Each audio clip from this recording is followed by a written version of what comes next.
একদিন হঠাৎ করেই একটা মানুষ আপনার জীবনে চলে আসবে। তারপর থেকেই আপনার জীবনটা পুরো বদলে যাবে। নতুন মানুষটা আসার পর আপনার মনে হবে জীবনটাই তখন নতুন। আপনি নিজেও ভাবতে পারবেন না আপনি কাউকে এতটা ভালোবাসতে পারেন বলে।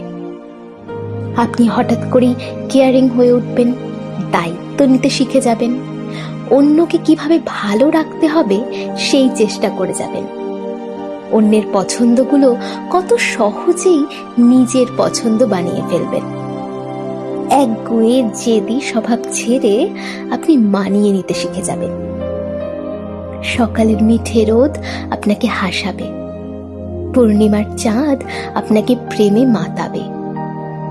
মানুষটাকে ভালোবাসতে বাসতে ভালোবাসার মানুষটাই একদিন আপনার কাছে ঘর হয়ে উঠবে। আপনি সেই ঘরে আশ্রয় চাইবেন, তারপর ঘর বাঁধার স্বপ্ন দেখে ফেলবেন।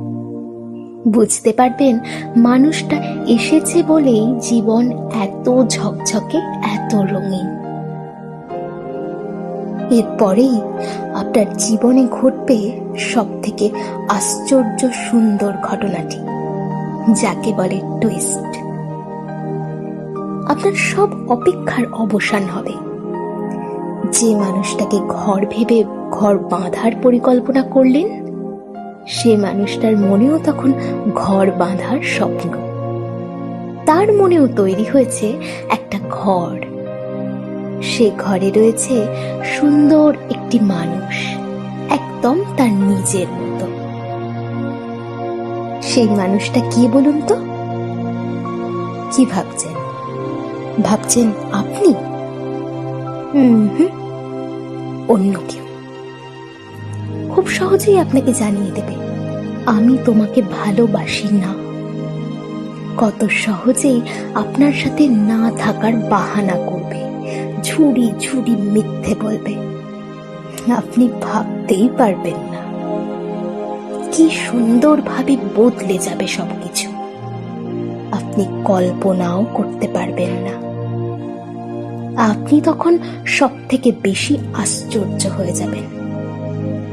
আপনি বলুন তো, জীবনে এর থেকে বড় আশ্চর্য সুন্দর ঘটনা আর কিছু আছে নাকি? কত সহজেই বদলে যায় সবকিছু। শুধু আপনি নিজেকে বদলাতে পারলেন না। নিজেকে খুব বোকা মনে হচ্ছে, তাই না? আপনাকে বলছি, দুঃখ পাবেন না। এমন একটা খারাপ মানুষ জীবন থেকে চলে গিয়ে আপনাকে বাঁচিয়ে দিয়ে গেছে। এদের মতো নরকের কীটের সাথে সারা জীবন থাকতে পারতেন না। মানুষ যখন খারাপ করার চেষ্টা করবে, সে মানুষকে জীবন থেকে সরানোর জন্য ঈশ্বর তখন নিজে দায়িত্ব নেন। এমন আপদ সরে গিয়ে আপনি তো বিপদ মুক্ত হলেন। শুধু একটা কথা মনে রাখবেন, জীবনে কেউ না এলেও দুঃখ নেই, তবে ভুল মানুষ যেন না আসে। একটা ভুলের জন্যই কত মানুষ সারা জীবন মাসুল গুনে চলেছে। ধন্যবাদ।